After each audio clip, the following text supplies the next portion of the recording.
Pertama, Makkah atau juga disebut Bakkah dalam surah Ali Imran ayat 96. Disinilah letak Ka'bah, rumah ibadah pertama di bumi.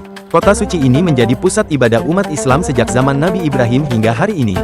Kedua, Yasrib, nama lama dari Madinah.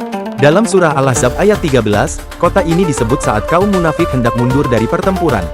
Disinilah Rasulullah hijrah dan Islam berkembang pesat.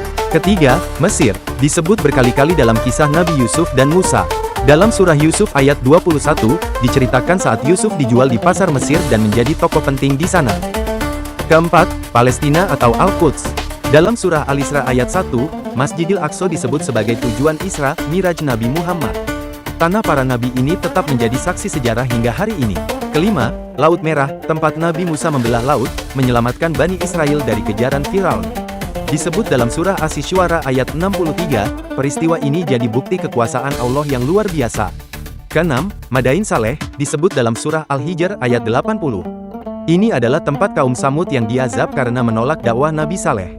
Kini, sisa-sisa pemukiman mereka bisa dilihat di Arab Saudi. Dan terakhir, Gunung Sinai.